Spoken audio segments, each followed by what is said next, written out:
nama saya Nadia Destiana.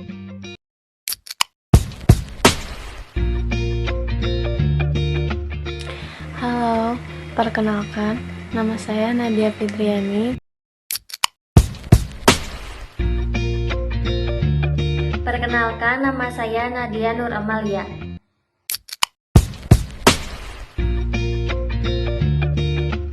Perkenalkan, nama saya Nadia Partika.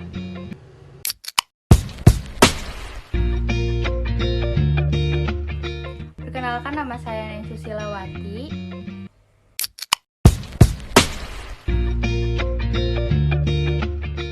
Perkenalkan, nama saya Dharma Yunita.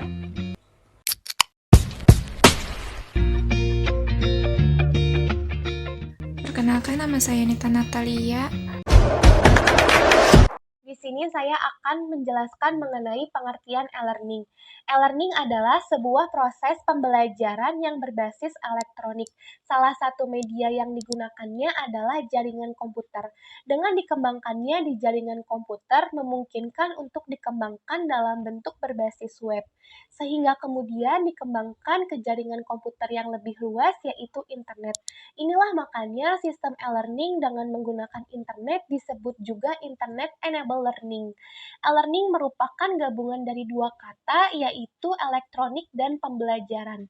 Secara etimologis, e-learning adalah proses belajar mengajar yang dilakukan dengan platform online. Dalam prakteknya, e-learning menggunakan teknologi informasi sebagai sarana pembelajaran.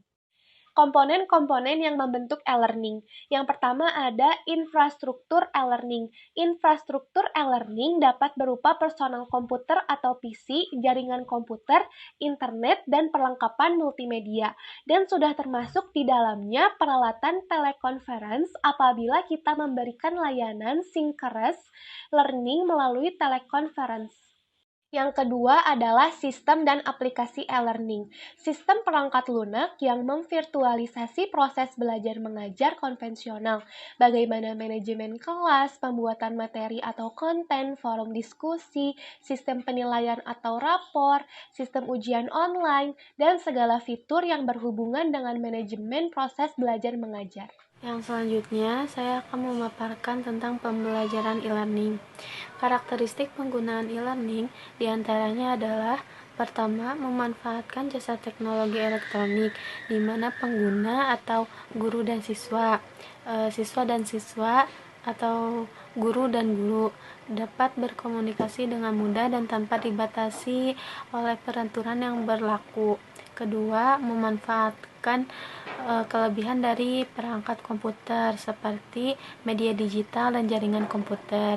Yang ketiga, penggunaan bahan ajar secara mandiri, yaitu semua materi belajar dapat disimpan di komputer sehingga sewaktu-waktu bila mana memerlukan dapat diakses oleh pengguna, siswa dan guru.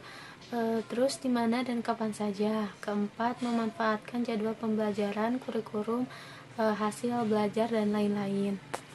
Yang selanjutnya yaitu kelebihan dan kekurangan pembelajaran e-learning. Dan pembelajaran e-learning pasti terdapat kelebihan ketika menerapkan metode pembelajaran e-learning. Antara lain adalah sebagai berikut. Yang pertama, siswa dapat saling bertukar informasi dan dapat mengakses materi pembelajaran kapanpun dan dimanapun. Yang kedua, selain itu juga siswa dapat lebih memperkuat penguasaan materi pembelajarannya.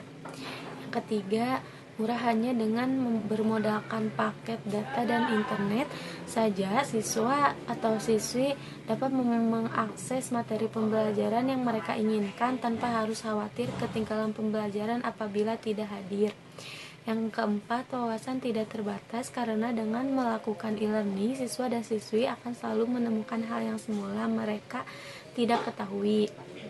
Yang terakhir yaitu e-learning memudahkan mobilitas interaksi antara siswa dan materi pembelajaran, siswa dan dosen atau guru dan teman sekelas.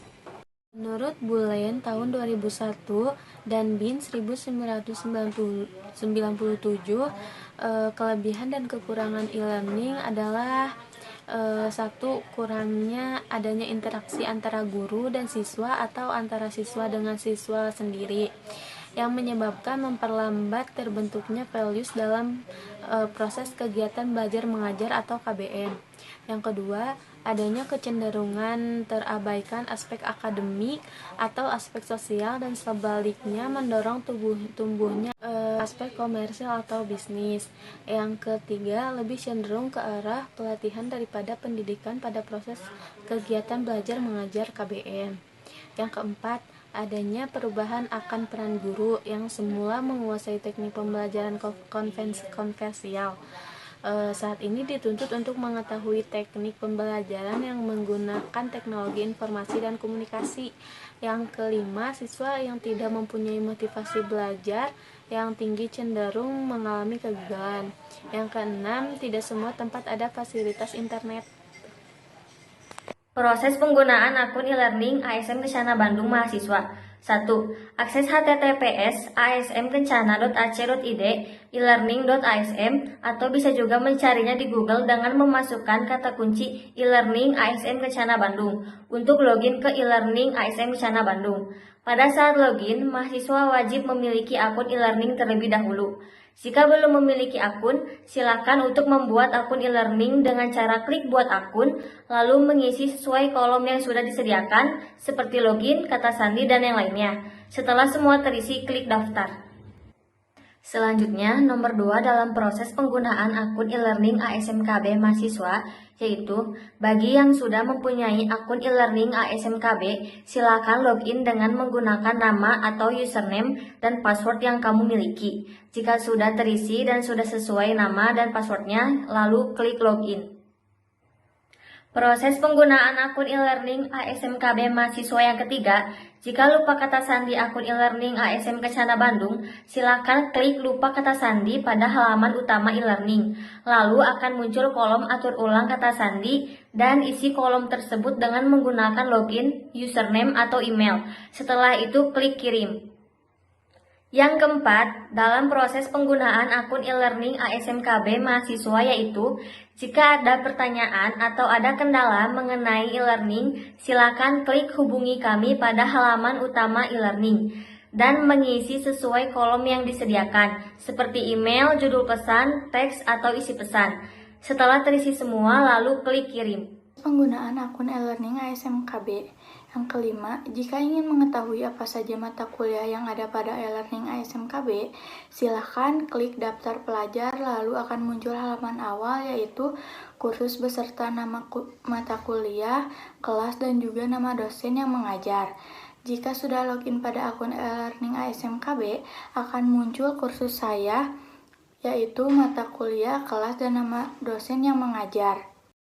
Yang keenam, jika kamu ingin mengetahui modul perkuliahan kelas, maka klik mata kuliah apa yang ingin kamu ketahui dan setelah itu akan muncul modul mata kuliah yang sudah kamu pilih tersebut.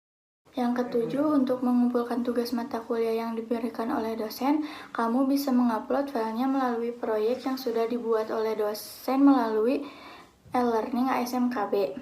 Jika file sudah diupload pada proyek, akan muncul tanda checklist sebagai tanda sudah mengupload proyek. Sedangkan jika muncul tanda seru, berarti file proyek tersebut belum dikumpulkan oleh mahasiswa.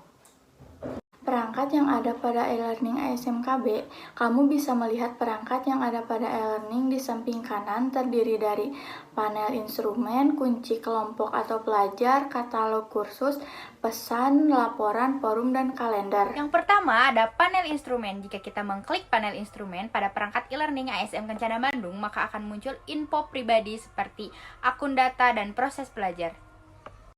Perangkat e-learning ASM Kencana Bandung yang lainnya juga muncul pada panel instrumen. Contohnya seperti tampilan perangkat, pesan masuk terakhir, kalender, forum, dan perangkat lainnya. Yang kedua ada kunci kelompok atau pelajaran. Jika kita mengklik panel instrumen pada perangkat e-learning ASM Kencana Bandung, maka akan muncul notifikasi berserta kolom yang digunakan untuk memasukkan kunci kelompok unik yang sudah diberikan oleh pengelola sistem e-learning ASM Kencana Bandung. Kunci kelompok ini digunakan untuk mendaftarkan diri kita sebagai mahasiswa ASM Kencana Bandung untuk masuk ke semua pelajaran dari kelompok tertentu. Dan yang ketiga ada katalog kursus. Katalog kursus ini berisi kumpulan kelas, nama dosen, beserta mata kuliahnya. Di dalam perangkat katalog khusus e-learning ASM Kencana Bandung ini, mahasiswa dapat mempelajari mata kuliah beserta modul yang sudah tersedia dan dapat dipelajari gratis oleh mahasiswa ASM Kencana Bandung. Yang keempat ada pesan. Pesan pada perangkat e-learning ASM Kencana Bandung digunakan untuk melihat pesan masuk, pesan keluar. Konsep pesan yang ada pada akun e-learning ASM Kencana Bandung. Jika kita ingin mengirim pesan, kita hanya perlu mengklik pesan baru, lalu akan muncul kolom pilihan penerima dan isi pesan yang harus diisi. Selanjutnya, klik kirim pesan ketika kolom tersebut sudah terisi semua. Yang kelima, laporan. Laporan pada perangkat yang ada di e-learning ASM Kencana Bandung, ini berisi laporan pengguna akun e-learning ASM Kencana Bandung. Contohnya, seperti nama pengguna, tipe pengguna, waktu, sistem, kursus, dan lainnya. Yang keenam, ada forum.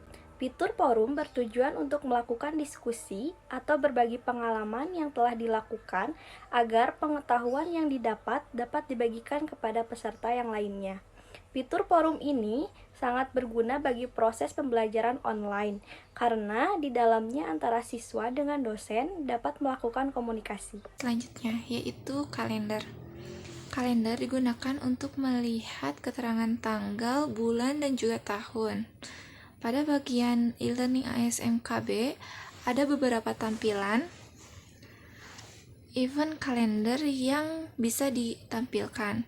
Contohnya yaitu seperti event hari ini, kalender event minggu ini, bulan ini, dan semua event kalender yang dapat ditampilkan. Selanjutnya yaitu proses pencarian pada e-learning ASM KB. Jika ingin mencari sesuatu mengenai e-learning di ASM KB, silakan ketik kata kunci yang ingin dicari pada kolom cari atau search di dekat tombol keluar, yaitu sebelah kanan, lalu klik enter. Setelah klik enter akan muncul hasil dari pencarian kita. Selanjutnya yaitu proses logout pada e-learning ASM KB. Jika ingin melakukan logout dari akun e-learning ASM KB, silakan klik keluar lalu tunggu sebentar, dan setelah itu kita akan otomatis kembali ke halaman login pada e-learning ASM KB. Dan slide yang terakhir yaitu kesimpulan. Dengan penjelasan yang sudah kami uraikan di atas, dapat ditarik kesimpulan bahwa e-learning merupakan proses pembelajaran secara online di mana dosen dapat mengirimkan sebuah materi pembelajaran di sistem e-learning ini. E-learning juga bisa memudahkan pembelajaran secara online yang pemakaiannya pun sangat mudah, sehingga melancarkan pembelajaran antara dosen dan juga mahasiswa. Di dalam e-learning juga terdapat banyak fitur yang dapat digunakan oleh dosen dan juga mahasiswa, tentunya untuk mempermudah proses pembelajaran.